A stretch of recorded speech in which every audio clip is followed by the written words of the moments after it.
Hello students. Last lecture में हम लोगों ने जीपीएससी सिविल इंजीनियरिंग के प्रीवियस ईयर क्वेश्चन डिस्कस कर रहे थे और लीनियर मेजरमेंट का ये जो चैप्टर है इसके अंदर कुछ क्वेश्चन हमने डिस्कस करवा दिया था। आगे क्वेश्चंस को हम लोग इस वीडियो के अंदर कंटिन्यू करेंगे। और यदि अभी तक आप जो है मेरे इस यूट्यूब चैनल को सब्सक्राइब नहीं किए हैं तो आप जो है सब्सक्राइब कर सकते हैं। और किसी भी प्रकार का आपको यदि डाउट है तो आप जो है कमेंट बॉक्स में कमेंट कर सकते हैं। तो आइए क्वेश्चन में डायरेक्ट पढ़ते हैं कि पिकअप द इनकरेक्ट पेयर। इसके अंदर से जो गलत पेयर है उसको हमें चूज करना है। तो इनकरेक्ट पेयर जो है ऑप्शन सी होगा कि प्लास्टर लेथ जो है वो मार्किंग टर्मिनल पॉइंट, ये गलत है। Plaster lath marking terminal point ये गलत है। तो करेक्ट पेयर जो है वो क्या हो जाएगा? तो सबसे पहला है बट रॉड। बट रॉड जो है यूज करते हैं मेजरिंग ऑफसेट। ऑफसेट मेजरमेंट करने के लिए बट रॉड का यूज होता है। ऑफसेट क्या होता है? तो हमारी जो मेजर्ड लाइन होती है, मेजर्ड लेंथ जो होती है, वहाँ से हमें जो है कोई भी एंगल पे जो एक फिक्स पॉइंट होता है, चाहे वो 90 डिग्री हो, चाहे इंक्लाइंड ऑफसेट हो, चाहे 90 डिग्री ऑफसेट हो, तो उस फिक्स पॉइंट को, इस फिक्स पोजीशन को हम ऑफसेट बोलते हैं। इसके बाद इनवर्ट टेप जो है बेस लाइन मेजरमेंट करने के लिए यूज होता है। और prism square is setting out the right angle. तो राइट एंगल को सेट करने के लिए प्रिज्म स्क्वायर यूज करते हैं। बट रॉड जो है वो ऑफसेट मेजरमेंट करने के लिए होता है और इनवर्ट टेप जो है वो बेस लाइन मेजरमेंट करने के लिए होता है। ठीक। तो जो इनकरेक्ट है, plaster lath is use for finish the interior dividing wall and the ceiling. Dividing wall और सीलिंग सीलिंग की जो फिनिशिंग करने के लिए प्लास्टर लेथ का इस्तेमाल होता है। तो आगे बढ़ते हैं दोस्तों नेक्स्ट क्वेश्चन की तरफ। क्वेश्चन नंबर 2 आज की क्लास का कि playground was measure with 30 metre chain and found area is 40 kilometre square. एक प्लेग्राउंड को 30 मीटर चेन से मापा गया जिसकी एरिया जो आपको मिलती है 40 किलोमीटर स्क्वायर मिलती है। It was afterward found that the chain was 0.1 metre too short. इसके बाद पता चला कि जो चेन है वो 0.1 मीटर छोटी हो गई। What is the true area of the field? तो हमें फॉर्मूला पता है कि true area is equal to measured area multiply through length upon measured length. ठीक है। तो लेंथ, मेजर्ड एरिया कितना है? 40 है। लेंथ, ट्रू लेंथ कितना हो जाएगा? 30। और इसके जो अंदर शॉर्ट हुई है 30 में से, ये जो चेन शॉर्ट हुई है वो 0.1 शॉर्ट हुई है, तो ये कितना हो जाएगा? 29.9। इसको हम सॉल्व करेंगे तो हमारा जो थ्रू एरिया है वो हमको मिल रहा है 39.86 किलोमीटर स्क्वायर। तो ऑप्शन बी जो है वो सही हो जाएगा। ठीक है, आप देख पा रहे हैं। आगे बढ़ते हैं नेक्स्ट क्वेश्चन की तरफ।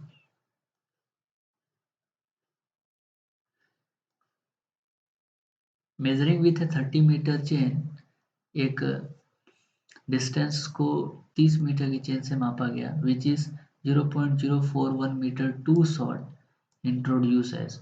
एक 30 मीटर चेन की मापा गया, बाद में पता चला कि उसकी जो चेन है वो इतनी मीटर शॉर्ट हो गई।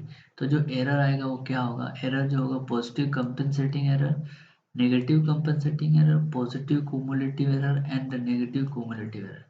तो हमारी जो चेन जो है शॉर्ट हो गई है, अब उससे जो कुछ भी हम लोग मेजर करेंगे तो जो मेजर करेंगे जो एरर आएगी वो एरर कैसे आएगी? कुमुलेटिव एरर बनेगी। और एरर जो है वो कुमुलेटिव बनेगी, पॉजिटिव बनेगा या नेगेटिव बनेगा? तो जो एरर होगा वो जो है पॉजिटिव बनेगा। तो option C is the correct answer, positive cumulative error.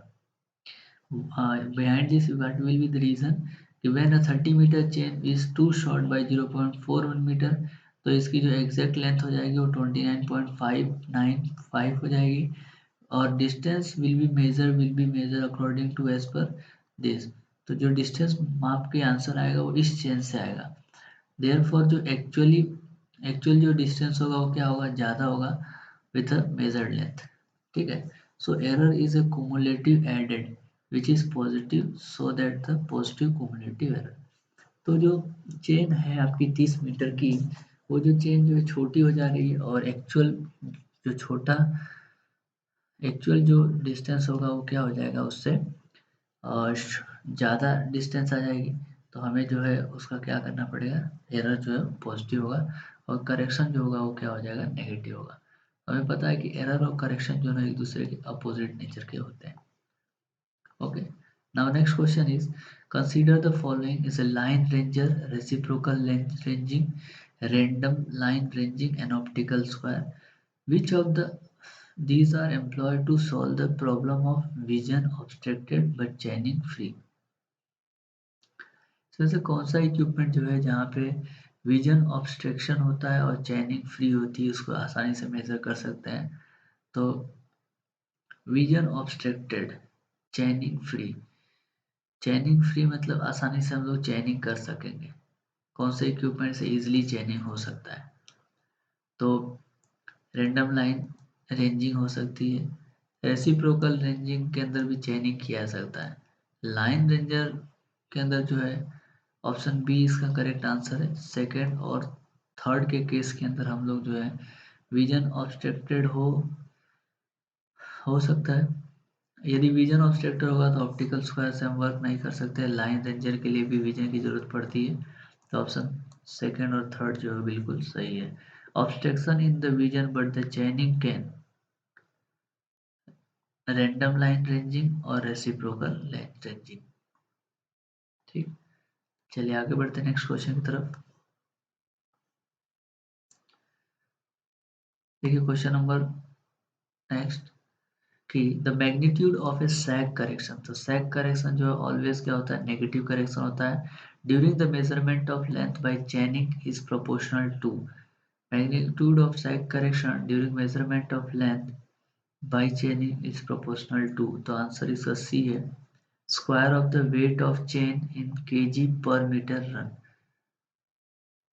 इसका फॉर्मूला आपको ध्यान रखना है. क्या फॉर्मूला है? कि sag correction is always negative. We know that the sag correction is always negative. So formula इस sag correction का जो है वो होता है आपका W square L cube upon 24 P N की power 2. W square L cube upon 24 P N की पावर 2. डब्ल्यू जो है आपका वेट ऑफ चेन लेंथ है. आपको थ्योरी क्लास एक बार जरूर देख लेनी पड़ेगी. थ्योरी क्लास जो है मैं लेक्चर नंबर 2 करके अपलोड किया हूँ. सर्वेइंग का एक प्लेलिस्ट है. सर्वेइंग के प्लेलिस्ट के अंदर थ्योरी क्लास अपलोड किया गया है. तो आप उसको एक बार देख लेना. आपको सब फॉर्मूला एक साथ आपको मिल जाएगा. वैसे क्वेश्चन के थ्रू भी आपको फॉर्मूला रिवाइज होता जाएगा. तो डब्ल्यू square l q upon 24 P N की पावर 2. डब्ल्यू जो है वो वेट ऑफ चेन है पर मीटर लेंथ की. एल जो है वो लेंथ ऑफ चेन है मीटर में. एंड पी जो है वो नॉर्मल पूल है. तो जब 2 पॉइंट से हम लोग खींचते हैं तो ये जो चेन है वो क्या होती है, यहाँ से एक्चुअल लाइन से लटक जाती है. इसको हम लोग बोलते हैं सैग. और सैग करेक्शन ऑलवेज जो है वो क्या होता है? नेगेटिव होता है. ओके, चलिए नाउ नेक्स्ट क्वेश्चन इज, आगे बढ़ते हैं.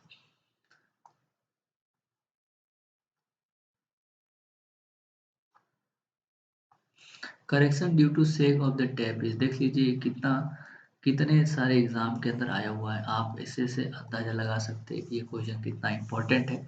और बहुत बहुत इंपॉर्टेंट क्वेश्चन है. बहुत बार एग्जाम में आया हुआ है कि सैक करेक्शन जो है वो कैसा होता है. तो सैक करेक्शन पूछा है तो सैक करेक्शन ऑलवेज नेगेटिव होता है. और एरर पूछेगा तो क्या हो जाएगा? पॉजिटिव हो जाएगा. याद रखिएगा करेक्शन और एरर दूसरे के क्या है? अपोजिट नेचर के हैं. फिर से वो फॉर्मूला आपको रिवाइज हुआ है कि sag correction is always negative because when the tape is supported to in but due to its weight its sag thus apparent length is greater than actual length due to the correction is negative. So sag correction C sag is equal to W square L upon 24 P square where W जो है वो length weight है chain का. Capital W is equal to small w in 12 होता है. Capital W जो है pool applied है और एल जो है वो लेंथ बिटवीन द एंड है. Okay, next question is,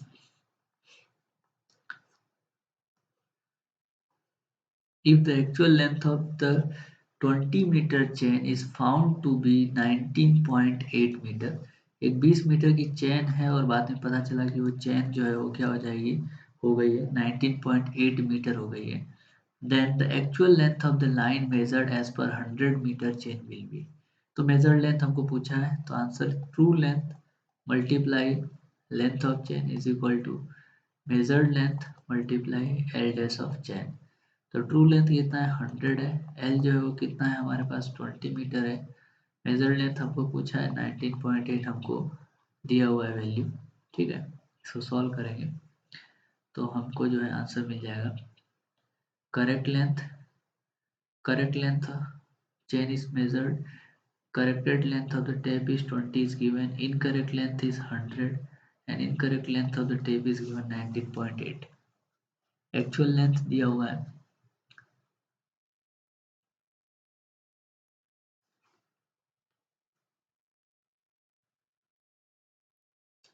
actual length हमको पूछा है, एक्चुअल लेंथ हमको पूछा है, मेजर्ड लेंथ सॉरी दे दिया है 100 metre, actual length will asking, actual length हमको जो है पूछा गया है, तो हमें जो है क्या हो जाएगा, ये 19.8 ऊपर आएगा और ये 20 नीचे आएगा। इसको सॉल्व करेंगे तो 25 जा 19.8 मल्टीप्लाई 5, तो answer is 99 metre, is approximately correct answer.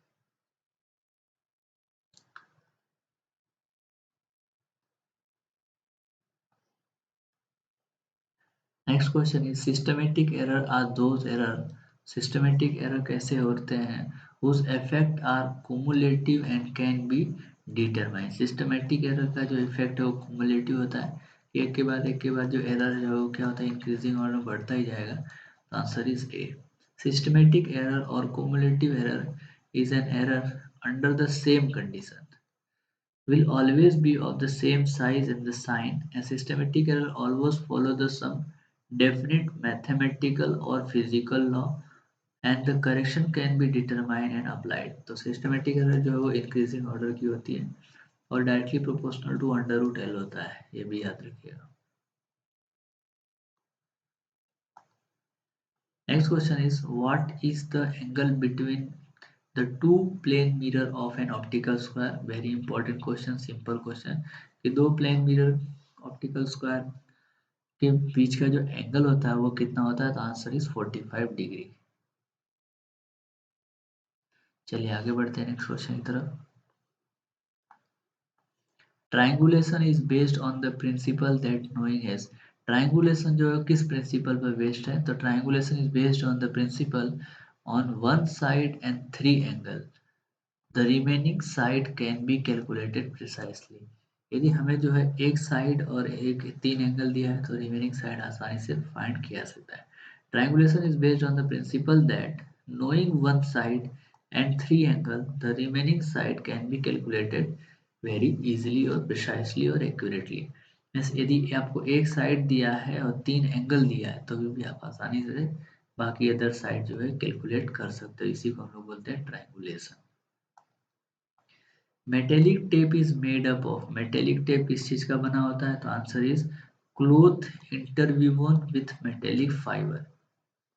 Metallic tape these are made up of the waterproof fabric or the glass fiber in which metallic wire are interwoven। तो वाटरप्रूफ फैब्रिक और glass fibre से बना होता है metallic tape, जिसके अंदर जो है वो मेटेलिक वायर का जैसे आपने देखा होगा तो उसके अंदर थोड़े थोड़े वायर में जाली जैसा प्रोवाइड किया गया रहता है। फिर स्टील टेप क्या होता है, steel tape are the more accurate than the linen tape and are made up of the steel ends of stainless steel strips। What is inward tape? Inward tape is an alloy of steel 64%, nickel 36%, having very low thermal coefficient of expansion। तो inward tape जो है जिसके अंदर steel alloy होती है, steel और निकल का, स्टील जो है 64% होता है और निकल जो है वो 36% होती है। ओके, तो एक क्वेश्चन के साथ साथ आपको नंबर ऑफ क्वेश्चन दिखाई दे रहा होगा, इंपॉर्टेंट क्वेश्चन है। नाउ द नेक्स्ट क्वेश्चन इस प्रकार का क्वेश्चन रिपीट हुआ है कि plot area was found to be 1000 metre square according to the scale mentioned in the plan. It was also mentioned that 20 metre chain was used for measuring a plot was 1 metre too long. 20 metre की जो chain थी वो 1 metre बढ़ जाती है, तो actual area of the plot is, actual area हमें पूछा है, actual area multiply true length of chain is equal to measured area multiply wrong length of the chain, तो actual area is equal to क्या हो जाएगा, measured area multiply wrong length divided by true length of a chain. तो measured area हमको कितना दिया है 1000 multiply, अच्छा यहाँ पे एरिया है तो ये जो इसका चैन का स्क्वायर कर देंगे हम लोग, एरिया इसीलिए चैन का क्या करेंगे स्क्वायर करेंगे। तो इसको हम सॉल्व करेंगे तो क्या आ जाएगा 1000 मल्टीप्लाई 21 का स्क्वायर डिवाइड बाई 20 का स्क्वायर, सॉल्व करेंगे 1102.5 मीटर का स्क्वायर, तो आंसर जो है सी आ जाएगा।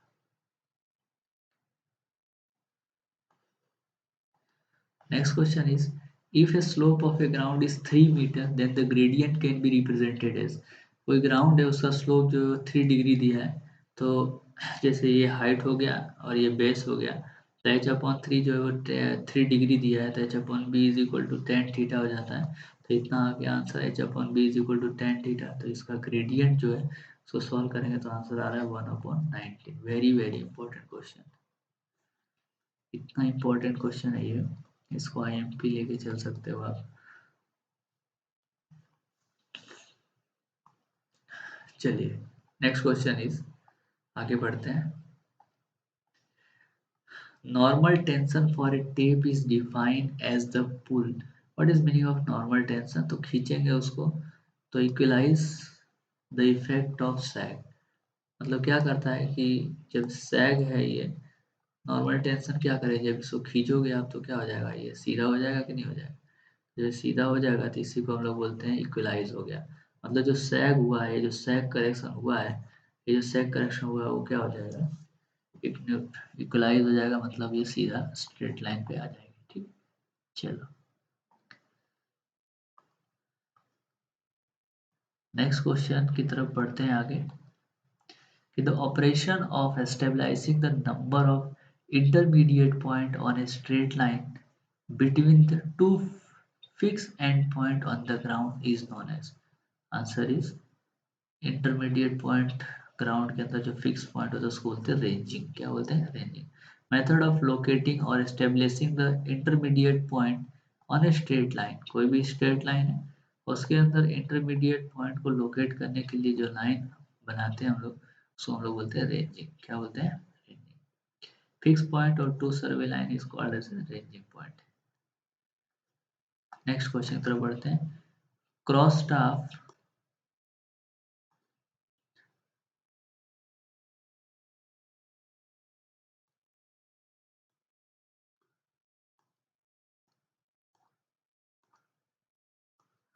Cross staff and optical square are used to measure, cross staff और ऑप्टिकल स्क्वायर का काम क्या है, वो क्या मेजर करते हैं, the different across the two point, right angle, perpendicular distance, distance तो मेजर करेंगे नहीं, ऑप्ट्यूज एंगल नहीं करेंगे, डिस्टेंस मेजर नहीं करेंगे, answer is right angle.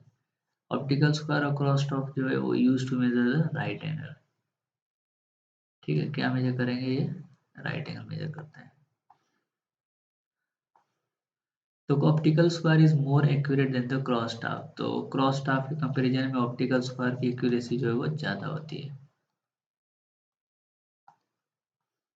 Next question is, when the two stations for which ranging is to be done are not intervisible, then this type of ranging is known as a reciprocal ranging। Already मैंने आपको बताया, important question है, ध्यान दीजिएगा।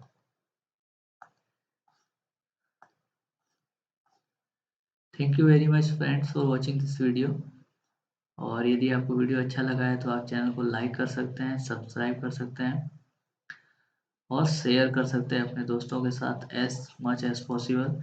आपको कोई भी doubt है तो आप मुझे इसमें ईमेल आईडी इसमें ईमेल कर सकते हैं, RAYPrashant1995@gmail.com, यहाँ पे कांटेक्ट कर सकते हो। 9974248087 PDF के लिए आप कांटेक्ट कर सकते हो। PDF जो है वो आपको आसानी से अवेलेबल हो जाएगी। PDF आपको मिल जाएगी, कांटेक्ट करना पड़ेगा आपको इस नंबर पे, व्हाट्सअप कर दीजिएगा और व्हाट्सअप के थ्रू आपको बता दिया जाएगा कि आपको PDF कैसे मिलेगी। आप मेरे टेलीग्राम चैनल को भी ज्वाइन कर सकते हो, सेम टेलीग्राम चैनल है SCIVIL सिविल एग्ज़ाम GURU गुरु, सिविल एग्ज़ाम गुरु का टेलीग्राम चैनल भी है। आप मुझे फेसबुक पे भी कांटेक्ट कर सकते हो। मेरा नाम जो है वो प्रशांत राय है। और आपको कोई भी प्रकार का डाउट है कि किसी भी एग्ज़ाम के रिलेटेड, तो आप जो है free to contact me, feel free. आप जो है आपको पूरा पूरा गाइड किया जाएगा। Thank you very much.